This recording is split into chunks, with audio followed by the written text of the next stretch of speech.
Good evening and welcome to the Capitol Report on NTD Television.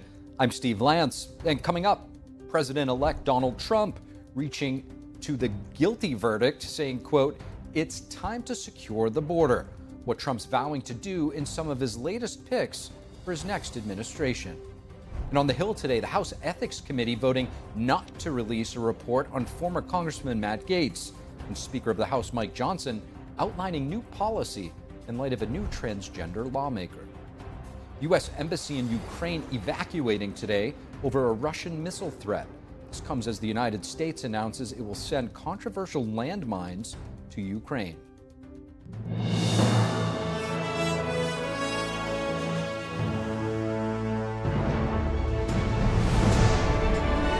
This is Capitol Report, live from our global headquarters in our nation's capital. Here's Steve Lance.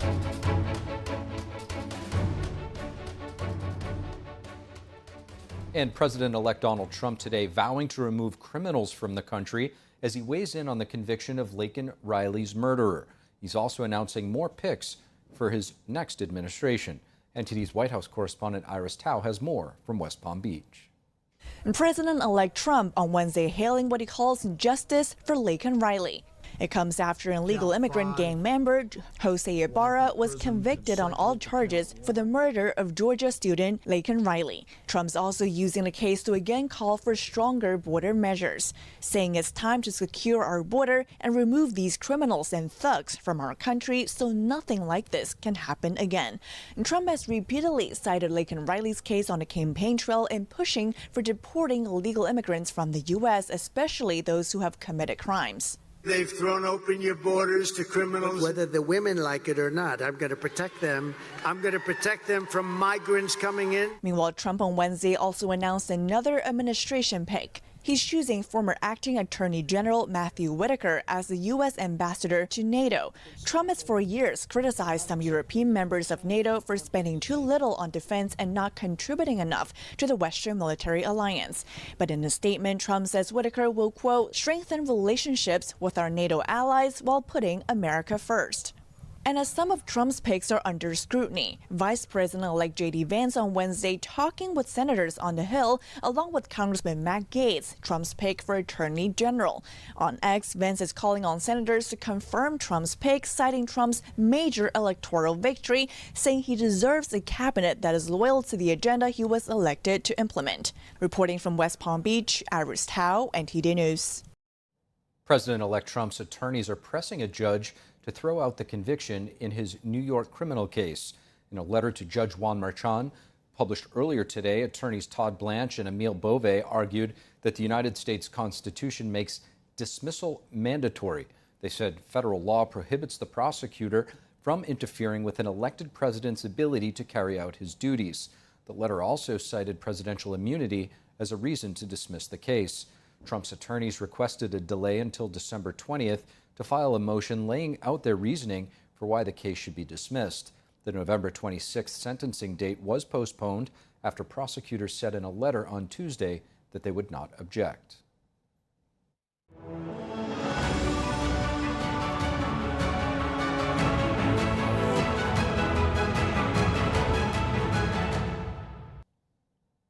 And the Senate Foreign Relations Committee receiving a closed-door briefing from Secretary of State Antony Blinken as the United States closes its embassy in Kyiv out of fear of a Russian bombardment. NTD's Washington correspondent Louise Martinez joins us live from the Capitol with more on this story. Good evening, Louise. So what can you tell us about lawmakers' reactions to the escalating tensions in the war? Of course, Steve. Well, lawmakers are reacting not only to the U.S. lifting the restrictions on Ukraine to use ATACMS missiles in Russian territory, but also today's announcement by the Biden administration that they will be sending anti-personnel mines to Ukraine. So today's closed closed-door hearing at the Senate Foreign Relations Committee was to discuss this ongoing imminent threat of an air attack in the capital, Kiev. As you mentioned, Steve, the embassy closed and personnel were told to take a shelter. Now, let's listen to what Senator Mitch McConnell, the Republican conference leader, had to say about the Biden administration's decisions as of last week. The next commander-in-chief will inherit a world of threats made worse by the Biden administration's hesitation and half measures. It's too early to tell just how much the Biden administration's needless delays have allowed Russia to move weapons they use to strike Ukraine cities out of range of the attackers. So, Steve, it was really interesting to see that Senate Republicans agreed with the Biden administration's decisions, but criticized the timing thereof of these decisions, specifically the decision to lift the restrictions on the use of ATACMS missiles on Russian territory. According to what Senator Mitch McConnell was saying right there, he believes that the delayed decision allowed for Russia to move anything within the range of those missiles out of Russian territory to be safeguarded. I also spoke with Congressman Jake Auchincloss, Democrat from Illinois, and he agreed with the Biden administration's decisions, but for entirely different reasons than Republicans. Let's listen. NATO and the Biden administration for the next 2 months need to be MAGA-proofing Ukraine. So we need to lift restrictions on Ukraine's use of ATACMS and F-16s to strike Russian oil refinery capacity. So as we just heard there, Steve, House Democrats are arguing that the Biden administration should lift restrictions on many things for the Ukrainian military in order to, quote-unquote, MAGA-proof Ukraine before Trump takes office. I also spoke with Congressman Keith Self, Republican from Texas, and he was the one voice that seemed apprehensive at the decisions by the Biden administration, saying that he was concerned that the Russian government had reduced the threshold for the use of nuclear weapons in their nuclear doctrine. So some hesitation by some House Republicans, but overall, Steve, lawmakers on both sides of the aisle agree with the Biden administration's decisions to allow Ukraine to use these missiles and, of course, receive anti-personnel mines in the coming future. Back to you, Steve. And today's Luis Martinez reporting from the Capitol. Thank you, Luis. And following a meeting today, the House Ethics Committee announced it has not decided whether to release a report into its probe of former Congressman Matt Gaetz, who's tapped by President-elect Trump to be the next Attorney General. The committee failed to reach an agreement after multiple votes. It will revisit the matter on December 5th. Gaetz was the subject of a House Ethics Committee probe. He has denied any and all wrongdoing. The committee meeting came after Gaetz met earlier this morning with Republican senators on Capitol Hill. The GOP will be in the majority next January and could make or break Gaetz's confirmation. And another flashpoint on Capitol Hill today, rules for who can use which bathroom. Speaker Mike Johnson just confirming all single-sex restrooms are for use only by that biological sex. He says this is a long-standing practice and is now in writing. The Capitol also has unisex restrooms throughout the building, and each representative's office has its own private restroom. Johnson said, quote, women deserve women's only spaces. Representative Nancy Mace first introduced a resolution on the issue now that a transgender colleague, Sarah McBride, will be joining Congress next session. Mace, a rape survivor, commented, the vast majority of Americans recognize the importance of protecting women's rights and privacy. McBride responded to the new rules saying, quote, I am not here to fight about bathrooms.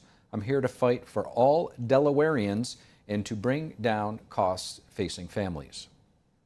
Coming up, what would happen if China invades Taiwan? Members of Congress looking at a simulation, and the results concerning. An American-based performing arts company being targeted by the New York Times. Experts saying the narrative parrots CCP propaganda against a persecuted Chinese spiritual group. That and more when we return.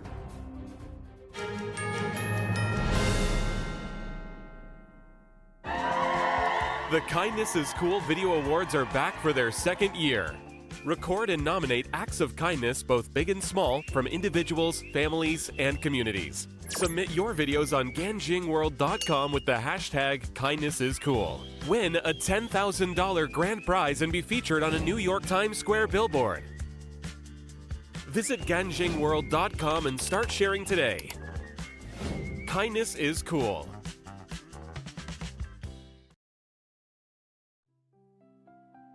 This is such a gentle painting, so beautifully portrayed. A group of people reading together in this simple, everyday-looking living room. A young girl reading along with an adult, a grandparent sitting in the lotus position, a businessman in his typical suit. You see all those people, they look like they have quietly settled down there. And you as a viewer, it looks like you've just stepped in the door. You can't see what it is they're reading, so you're a little bit curious and you're kind of invited to walk in. This harmonious feeling is not by accident. It is the very subject of the work. The book they are reading is the main text of Falun Gong, which is an ancient Chinese spiritual discipline in the Buddhist tradition. At the core of Falun Gong are the values of truthfulness, compassion, and forbearance. Unfortunately, the practice is banned in China, where the artist resides. Thousands have been killed for their faith.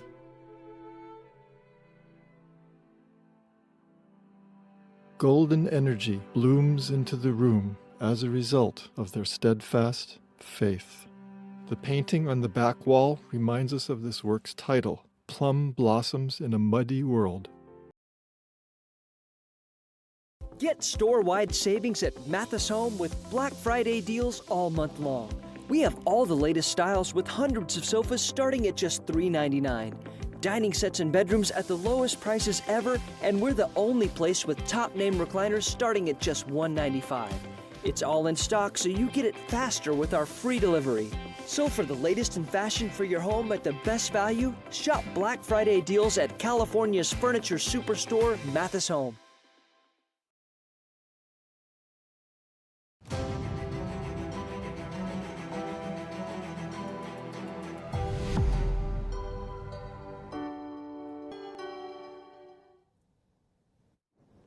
And welcome back to the Capitol Report. Members of the bipartisan House Select Committee on the CCP ran through possible scenarios of heightened tensions with China. They looked at how the U.S. would respond if a conflict emerged in the Indo-Pacific. For instance, a Chinese invasion of Taiwan. NTD's Washington correspondent Jack Bradley has more from Capitol Hill. The bipartisan House Select Committee on the Chinese Communist Party ran through an interactive simulation of what would happen if China invades Taiwan. And in the end, it doesn't look good for China. The simulations ran by the Center for Strategic and International Studies. It takes place in 2026, assuming that China invades Taiwan, and the results show that after months of battle, the Chinese Communist Party loses. The U.S., Taiwan, and Japan suffer major losses, but more so for China. Almost all the steps that I've seen the Chinese leadership, including Xi Jinping, take right now, the firing of Minister of Defense, Minister of Foreign Affairs, firing of several key PLA officials, the firing of several key defense industrial executives indicates that they're not particularly thrilled with some of the key people they have and are probably not prepared for a major conflict at this point. The U.S. has the strongest defense industrial base, but Japan also plays a key role here, coming to the immediate aid of Taiwan as well. The researchers say Taiwan will need to fight the first month without U.S. naval support, as it takes about 1 month to bring in reinforcements. U.S. submarines and bombers with anti-ship missiles are the most effective support to combat the invasion. The reality is right now that the U.S. is facing a much more dangerous world out there, a wartime environment. The Russians in Ukraine, the Iranians in and around Israel and the Middle East, and heightened tension both in Taiwan and also the Korean Peninsula. The U.S., it acts, including its industrial base, operates as if it's in a peacetime environment. So I think there needs to be a fundamental shift in thinking as much as in action. The researchers recommend arming Taiwan with more munitions, stockpiling munitions here in the U.S., and creating more access to critical minerals. Reporting from Washington, D.C., Jack Bradley, NTD News. An American dance company now the target of a string of hit pieces by the New York Times. Since its inception, Shen Yun Performing Arts has been on the receiving end of a relentless sabotage campaign by the CCP. But why does a once respected institution like the New York Times appear to be towing the line for a communist regime? Before we look into that, let's take a look at Shen Yun on stage and behind the scenes. Through classical Chinese dance, ancient Chinese myths and legends are brought to life in theaters across the globe. Beyond the flips and tumbling, Shen Yun's mission is to revive the beauty of 5,000 years of Chinese civilization, a culture long forgotten under the Chinese Communist Party. For performers, much like Olympians, years of discipline and hard work bear fruit on stage. What gives the dancers strength is a spiritual practice based on truthfulness, compassion, and forbearance. Many Shen Yun performers are practitioners of Falun Gong, a peaceful meditation practice embraced worldwide, but over the past 2.5 decades has faced brutal repression in communist China. And it really does change you slowly in a way when you really try to live by these values. You try to help people around you. You want to be compassionate. You want to be truthful and honest. Shen Yun features stories about the Chinese Communist Party's ongoing campaign to eradicate Falun Gong, from labor camps to torture to state-sponsored forced live organ harvesting. And, they get to share the truth with the world. Unfortunately, the Chinese Communist Party has been trying to eliminate Falun Gong practitioners. They don't want people to have their own beliefs. They don't want people to have their own faith, and they want people to only believe in the CCP. Similar to Falun Gong, Shen Yun has been a target of the CCP. Since the company's inception, Beijing has employed multiple tactics, including pressuring theaters to cancel performances, as well as threatening performers and their family members who live in China. The dance troupe also became a victim of a string of hit pieces by the New York Times, many of which rely on sources with known ties to the CCP. The latest uses vague language and inaccurate examples to target Shen Yun's practicum program, which allows students to tour with adult performers and is also approved by the New York State Department of Education. William Lee is a veteran dancer who has performed with Shen Yun since 2007. He's one of the dancers who received the chance to go on tour as part of this practicum program. And I got to go on tour. I got to go to Japan on my first year of tour, and Korea, and I think Australia as well. So I got to see the world when I was pretty young. Someone who actually wanted to learn more about dance, it was like the best chance that I could have asked for. And a lot of musicians also get that same opportunity. Former Shen Yun dancer Liu Mingye says that there's always been a real connection between the performers and the management. We had real interactions with each other. We had real interactions with our management. And we worked hard, but so did they. And they took care of us, from like day one.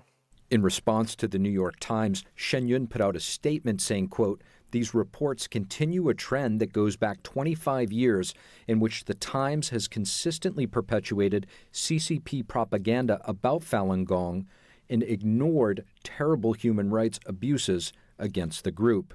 It goes on to say that the goal of Shen Yun remains the same, and that is to bring hope and inspiration to millions of people around the world by showcasing the beauty of traditional Chinese culture. And here to discuss the latest New York Times hit pieces is Levi Browdy. He's the executive director of the Falun Dafa Information Center. Levi Browdy, thank you so much for joining. Thank you very much for having me, Steve. Levi, you're from the Falun Dafa Information Center. Before we jump into anything else, if you could just clear any confusion for us about the relationship between Falun Gong and Shen Yun. Sure. So Falun Gong is a spiritual practice from China. It's a Buddhist-based spiritual practice, very popular in the 90s. But at the end of the turn of the century, it was targeted for a severe persecution campaign. And so the last 25 years, there's been horrible abuses, human rights abuses against Falun Gong in China. A few Falun Gong practitioners who also happen to be very talented artists, fleeing that persecution, came to America and seeing the broader picture of the fact that the CCP was trying to crush traditional Chinese culture altogether, formed Shen Yun so that they could show on stage the beauty of Chinese culture, the wisdom of Chinese culture before the rise of communism. Now, the New York Times, an American newspaper, obviously, recently wrote a series of articles targeting Shen Yun, in particular talking about its practicum arrangement with its affiliated dance school. If you could, unpack that for us. Yeah, these are very disturbing set of articles from the New York Times. There were several things, four things in particular I'm very concerned about. One is they cherry-picked from among the probably more than 1,000 artists that have gone through Shen Yun's doors over the last 15, 16 years. They cherry-picked a tiny group of disgruntled former performers, and they failed to disclose that many of the ones that they were interviewing had ties to the Chinese Communist regime. So that's a big concern. It was also riddled with factual errors. For example, there was entire narratives about Shen Yun dancers being discouraged from treating injuries. Completely untrue, and I know doctors actually who treat Shen Yun dancers regularly. There was also this false narrative that the company somehow relies on underage performers, like they made up the majority of the performing troupe. Absolutely not true. About 85% of the traveling troupe of Shen Yun are adults. They leave the 15% open for some very talented youth to participate in their performances as part of a practicum program. And then there was just horrible bias. I mean, grossly distorting what Falun Gong practitioners actually believe. We know for a fact by the Chinese Communist regime's own documentation, their own words, that they have for about a year engaged in a high priority influence operation to target Falun Gong worldwide and specifically to target Shen Yun. We know that for a fact. We also know that there is a convergence in terms of timing and in terms of result between these New York Times articles and what the CCP has, again in their own words, stated they want to achieve in maligning Falun Gong and canceling Shen Yun. So there is a very questionable convergence there. That needs to be investigated thoroughly, we believe. Levi, why is the Chinese Communist Party so persistent in interfering with Shen Yun over these past many years?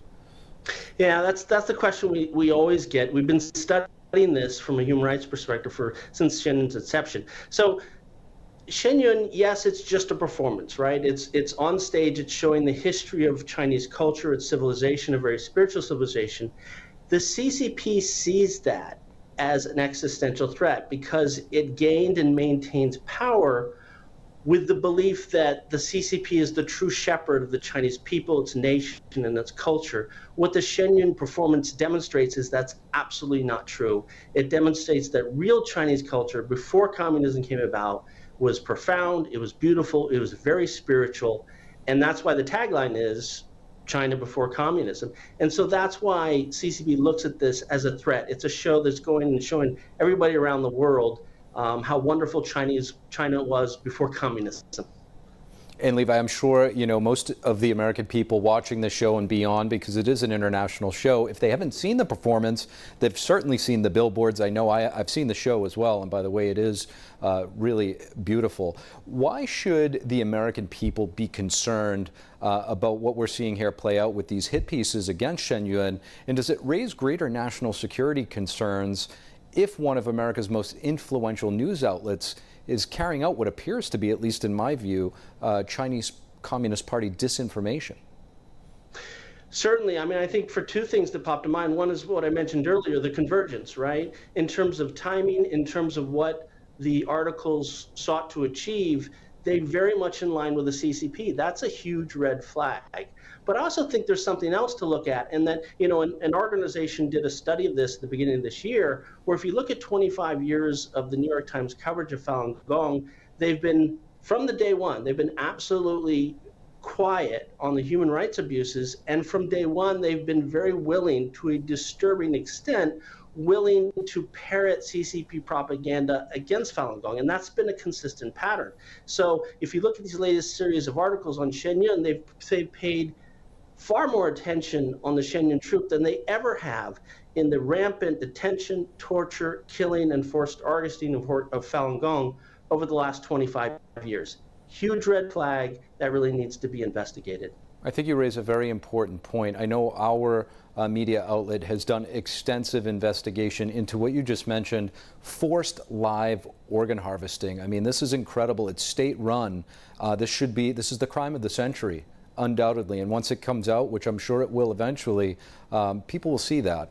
In the meantime, Shen Yun showcases, as they put it, traditional Chinese culture, and yet it's based right here in the United States. The headquarters, from what I understand, is in New York State. Can you explain the history of this for us and what American freedom means for these performers? I mean, this is what almost nobody realizes, and this is one of the things that's the story that gets missed by the New York Times and others. Shen Yun really is the quintessential American story.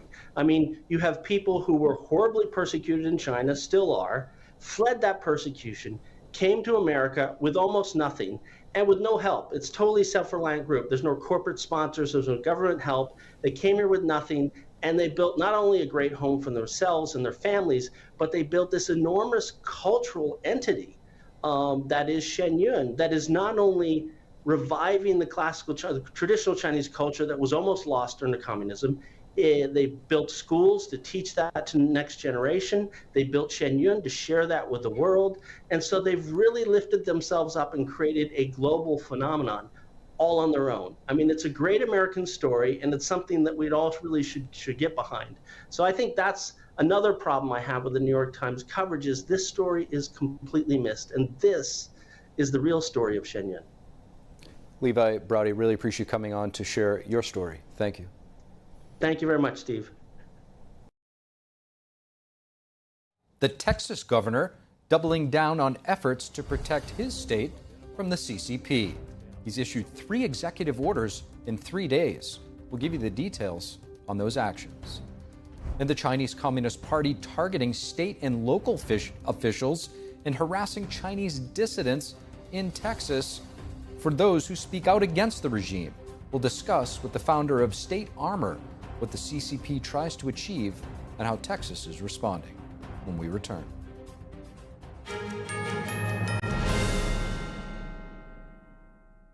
Did you know indoor air quality can be 5 to even 100 times worse than outdoors? Meet the Air Doctor. It's your answer for clean air and the only hospital-grade air purifier equipped with advanced Ultra HEPA filters, proven to improve your indoor air quality and overall health.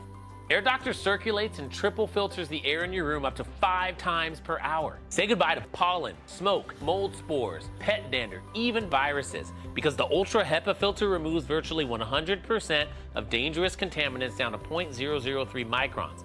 That's 100 times smaller filtration than ordinary HEPA purifiers.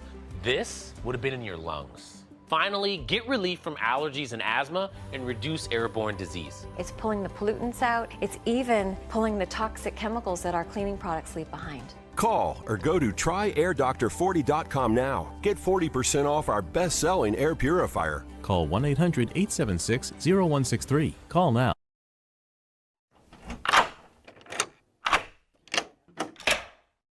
I'm Jonathan Lawson. If you're 50 to 85, I have an important message about security. Write down the number on your screen so you can call when I finish. The lock I want to talk to you about isn't the one on your door. This is a lock for your life insurance, a rate lock that guarantees that once you're insured, your rate can never go up at any time for any reason. But be careful. Many policies you see do not have one. But you can get a lifetime rate lock from Colonial Penn. Call this number to learn more. This plan was designed with a rate lock for people on a fixed income who want life insurance that fits their budget and is simple to get. Coverage options start at $9.95 a month, less than 35 cents a day. Act now, and your rate will be locked in for life. It will never increase, guaranteed. This is lifelong coverage that can never be canceled as long as you pay your premiums, guaranteed. And your acceptance is guaranteed, with no health questions. You cannot be turned down because of your health. Call for your information kit and read about this rate lock for yourself. You'll also get a free beneficiary planner. Both are free with no obligation. Don't miss out. Call for information, then decide. Read about the 30-day 100% money-back guarantee. Don't wait. Call this number now. Call now and you'll also get this free beneficiary planner. Use this valuable guide to record important information and your final wishes, and it's yours free just for calling. So don't wait. Call 1-800-357-4821 for your free information. That's 1-800-357-4821. There's no risk or obligation. That number again is 1-800-357-4821. That's 1-800-357-4821. 1-800-357-4821. Call now.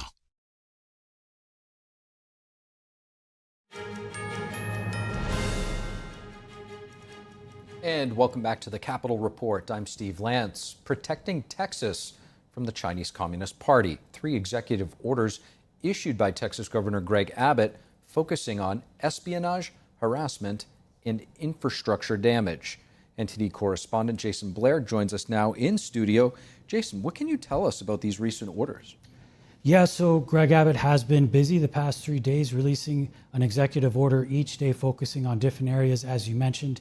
The first one being espionage, wanting to protect Texan companies, Texas governments and schools from espionage, intellectual theft from the Chinese Communist Party. They've been having some issues with that. Another one is infrastructure damage.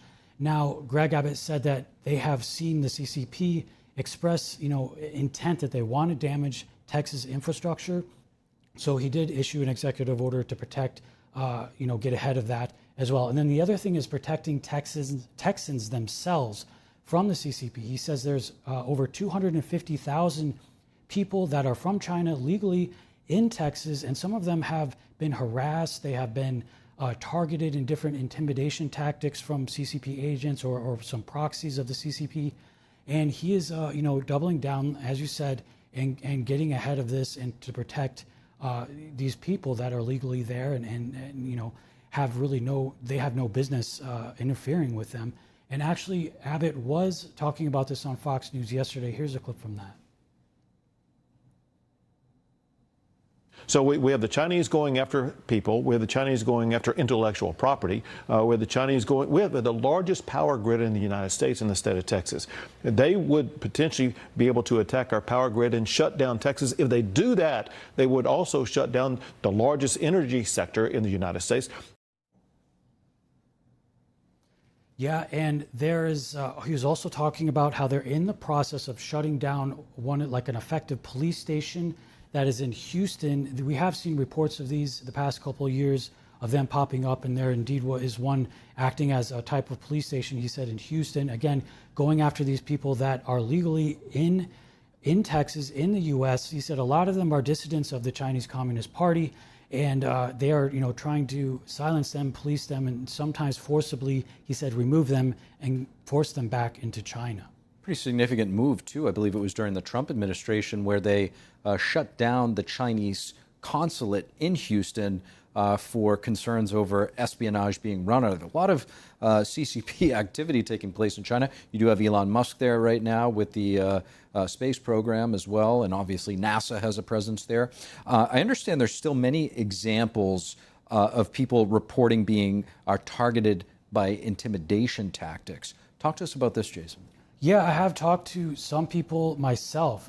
Actually, just last year at the APEC Summit in San Francisco, I was doing some reporting there. There was a man who was there with some of his friends. They were doing some protesting. He's from China, again, here legally in the U.S. He's one of those people that would fall into a dissident of the CCP. He was there protesting Chinese leader Xi Jinping presence in San Francisco at the airport. Now, when they were walking back, they noticed some men following them, and eventually they were attacked. These guys, he said, they had red hats. They had these red scars, which was similar to what the pro-CCP supporters were wearing at the APEC events, outside of the APEC events. And he says, these were definitely agents trying to silence him and intimidate them. And he was actually hospitalized.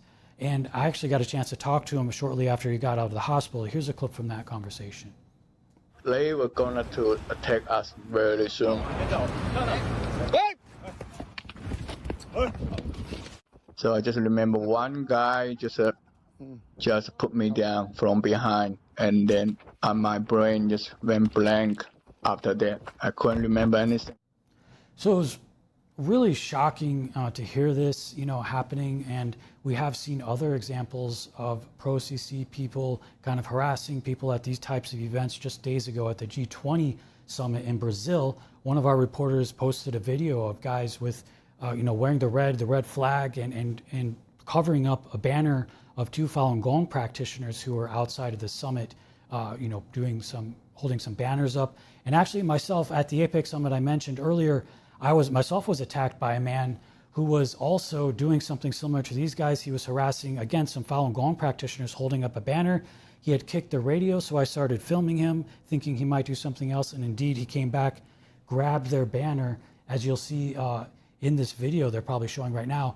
And once he saw me filming him, he was turned around and took a swing at me. Luckily, nobody was hurt. I do know a police report was filed, and actually, I think I was an undercover policeman restrained the guy right after that incident and got him to stop. But it was quite a shocking event to see that happen right now. Certainly shocking, Jason.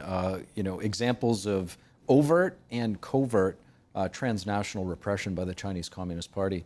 We'll be keeping a close eye on it. Thank you, Jason. And the CCP is harassing Chinese dissidents on U.S. soil. The governor of Texas is taking executive action against it. We're now joined by Michael Lucci, founder of State Armor, to discuss what the CCP aims to achieve. Michael Lucci, thank you so much for joining.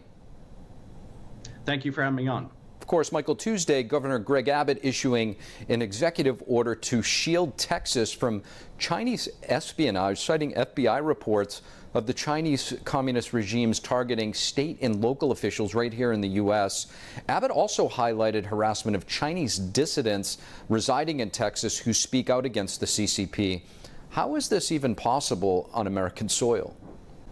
This is extraordinarily possible on the American soil. It's so possible that President Trump shut down the Chinese consulate in Houston for carrying out these activities. But it's not just President Trump that sent warnings. President Biden has also sent warnings about subnational state influence campaigns that China runs.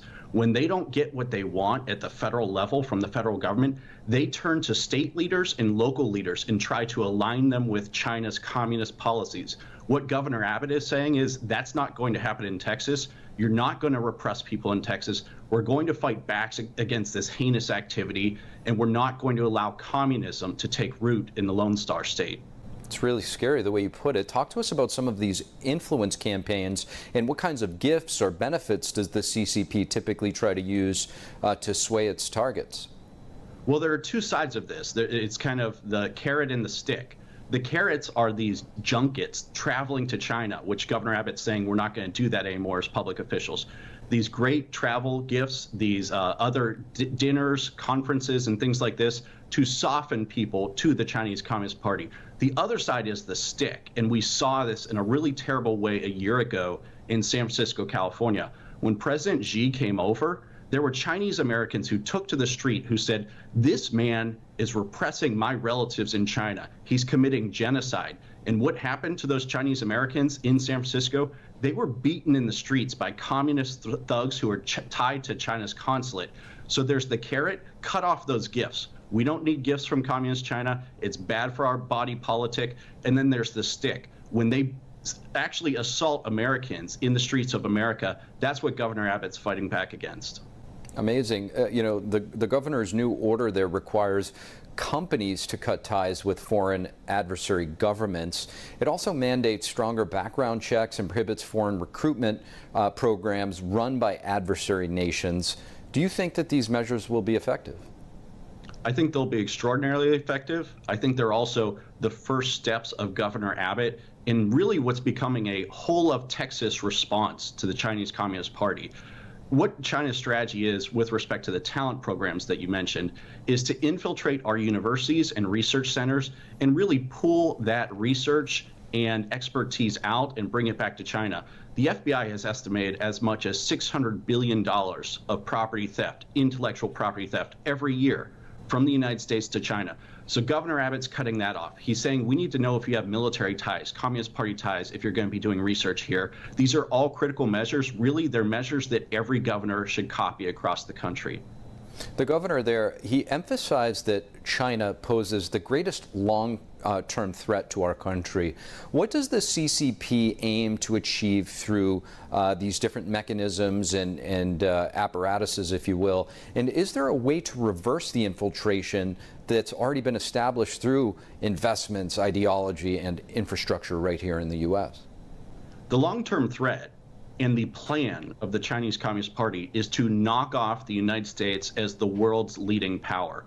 They're actually quite explicit about this. One of the ways they do this is through what's called the United Front. It's everything you're describing. It's infiltrating our businesses, our universities, our social society. It's setting up apparatus across the United States to sway the American people towards China's communist ideology. It's also about crushing Chinese Americans in the United States who would speak out against this. It's isolating them, surrounding them, and intimidating them. And that's why Governor Abbott's first order on transnational repression is so important. We're going to protect those dissidents in the state of Texas. What you're talking about with investment ties and everything like this, we need to pull our investment dollars out of China. That's already underway. States, local governments, and private pensioners need to pull their dollars out of China. We're investing in their military technologies and human rights abuses. We have to end all of that. Michael Lucci, thank you for sharing your perspective. And coming up, a major storm sweeping through the Pacific Northwest. More than 500,000 people in Washington state left without electricity, as strong winds knocking over trees and pulling down power lines. David Lamb will bring us the report. And Americans aren't living as long as people in other large and wealthy nations. How will renowned heart surgeon and nutrition guru Dr. Mehmet Oz change our healthcare system, if confirmed to lead the Centers for Medicare and Medicaid Services? We'll speak with an infectious disease epidemiologist from Harvard University's Belfer Center when we come back.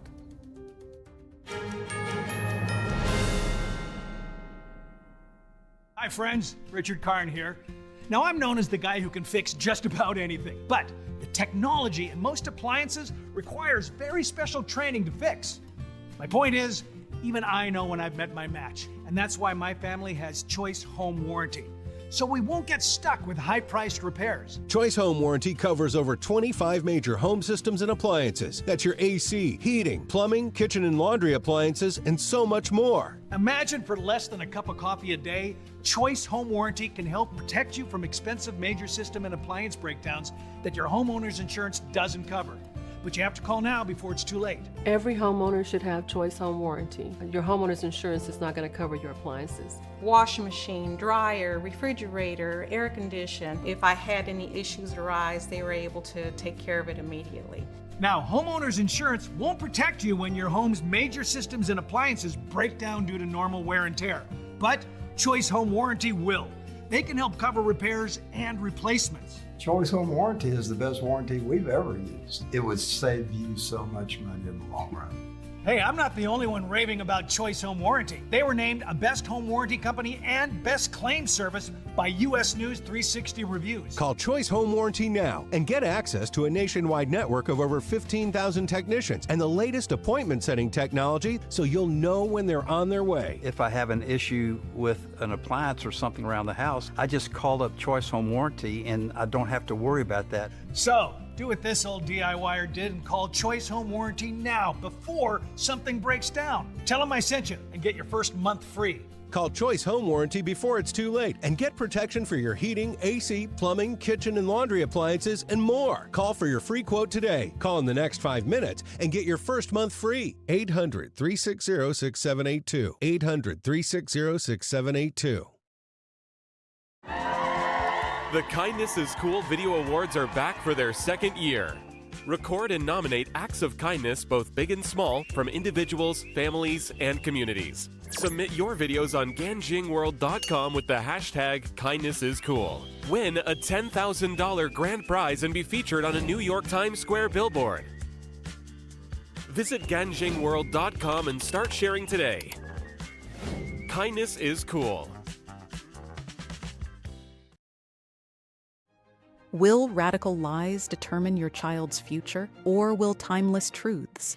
Fathom the Good equips children with wisdom against the world. Our homeschool curriculum teaches high schoolers to think critically, We provide primary texts, original content, reasoning tools, and mentoring videos to help them transform America. Teach your children to navigate the world's woke confusion. Teach them to fathom the good.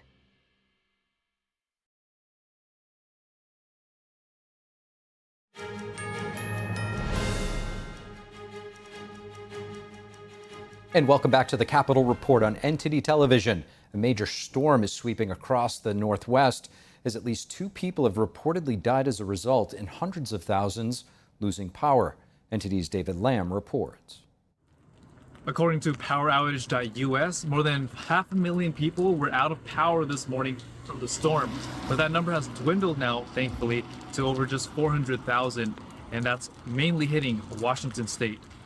Meteorologists call the fast-growing storm a bomb cyclone due to it intensifying quickly. The Weather Prediction Center issued excessive rainfall risks through Friday.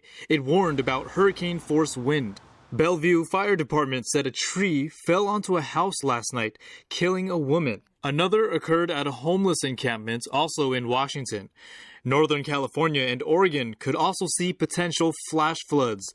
The Weather Service warned people on the West Coast about the danger of falling trees during high winds. It posted on X, "Stay safe by avoiding exterior rooms and windows and by using caution when driving." Now there's weather advisories including flash flood warnings. So if you're traveling or even staying indoors, please stay warm and stay safe. David Lamb, NTD News, California. So Americans have one of the lowest life expectancies among large wealthy nations, while spending nearly double the average of comparable countries on health per capita. How will renowned heart surgeon Dr. Mehmet Oz, Trump's nominee to lead the Centers for Medicare and Medicaid Services, change that perhaps? Joining me now to discuss Trump's nomination is Dr. Saira Madad, infectious disease epidemiologist at Harvard University's Belfer Center. Dr. Saira Madad, thank you so much for joining. Thank you so much for having me on. Of course, President-elect Trump has selected Dr. Mehmet Oz to serve as the administrator for Centers for Medicare and Medicaid Services. In a statement on social media, Trump wrote, Dr. Oz will work closely with Robert F. Kennedy Jr. to take on the illness industrial complex and all the horrible chronic diseases left in its wake. Talk to us about this phrase that's used, the illness industrial complex, and what you think Oz and Kennedy might be able to accomplish in their respective roles. Absolutely. So here in the United States, we certainly have, a number of different healthcare challenges. We certainly have Americans that are quite unhealthy. We see that in terms of the life expectancy. We see chronic diseases prevalent across our communities. But that's not to say that our current public health and healthcare institutions are not working well. They are working, but certainly there are areas for improvement. And as you talk about this term of this industry complex, right, our healthcare industry includes pharmaceutical companies, includes biotech companies, includes public health agencies. It includes large healthcare systems like hospitals and the like. So it is a very complex and it's a very large apparatus as we talk about both public health and healthcare and how that kind of mingles together for Americans in our day-to-day lives to help us keep us healthy and access to healthcare services and the medications that we need.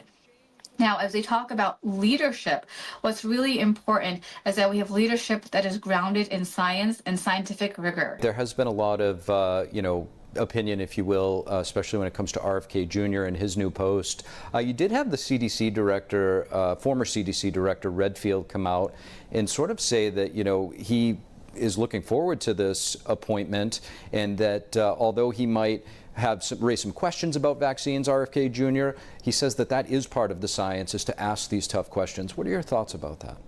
Certainly. And, I'm not going to say that it's not important to not debate the science and to ask questions. That's part of the scientific process. We want to make sure that we are skeptical of the data and it actually proves to be safe. And as we know about vaccines, these are highly safe and effective, and we have decades and decades of data. It's also publicly available, so this is not something that's being hidden.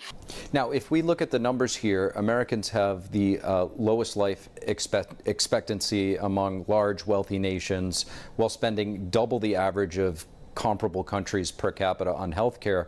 According to the NIH, 86% of healthcare costs are attributable to chronic disease. As a doctor, what is your perspective on this, and what are some of the possible real-life solutions? Absolutely, and certainly as an epidemiologist, working in healthcare, we understand and we know that there is many different challenges and gaps that we need to fix in the healthcare system in the United States, and that's not by any surprise. This is something that has been well known for many years, and we still need to do a lot of work to improve that. We still have millions of Americans that are underinsured or uninsured that don't have access just to the basic life services that we need to have across the country. But the solution is not to appoint individuals that are toting pseudoscience and unproven treatments and conspiracy theories. The solution here is to have strong leadership that understands how the healthcare system A works in the United States, B, understand that they need to surround themselves with career scientists that also understand this industry, that can make evidence-based decisions, that can evaluate the data, that can say this is better than something else, and then also building strong health policies that can help bring American health, back to a healthier state. Now, RFK Jr. had said that he would take on the obesity epidemic in our country. A new study by The Lancet estimated that about 70% of the United States would become overweight or obese by 2050. What would you like to see Kennedy and the healthcare profession at large do to affect those numbers? Well, RFK, Jr. Kennedy's, stance on make America healthy. It sounds great, right? We all want to make America healthy, but we want to get to the root cause of what is causing Americans to be unhealthy. It's not just giving them organic food and a gym membership. It's also making sure we understand how many people have access to healthcare services, how many people have access to nutritional food, not just organic food, but nutritional food that is good in content, making sure that we understand that there are food deserts across the United States where people don't have access to healthier food options. So it's really understanding the root cause. And nutrition is one part of a healthy lifestyle. Obviously, exercise is another part of a healthy lifestyle, social environment, access to healthcare services. All of these come hand in hand. So focusing on just, the headline of, we have an obesity epidemic, we need to make sure people have a gym membership and organic food, that's not going to fix the problem. We really need to understand the root cause and understand how we can help Americans heal and be healthier and live healthier lives. Dr. Sarah Medad, thank you for sharing your perspective. Anytime. Here's something you don't see every day. New York Republican members of Congress handing out cupcakes on Capitol Hill. Speaking of nutrition, these delicious desserts are a rare sight on the Hill. They come from a bakery that's nearly 150 years old in Staten Island, New York. But unlike these whipped cream topped sponge cakes, the bakery's been embroiled in controversy that's not so sweet. These are what's called Charlotte Ruse's pastries. This happened to be Whoopi Goldberg's favorite. She claims that they would not fulfill an order of these because of her politics. That is simply not true. It is because they had an issue with their boiler and they couldn't fulfill the order. And so we're here to stand with Holterman's Bakery. And one thing is for sure, the activity gave Congress members an excuse to eat dessert before dinner. That's all we have for you tonight on the Capitol Report. For round-the-clock original coverage, visit us at ntd.com/live and download our NTD mobile app. From Washington, D.C., I'm Steve Lance. Have a nice evening. See you back here tomorrow.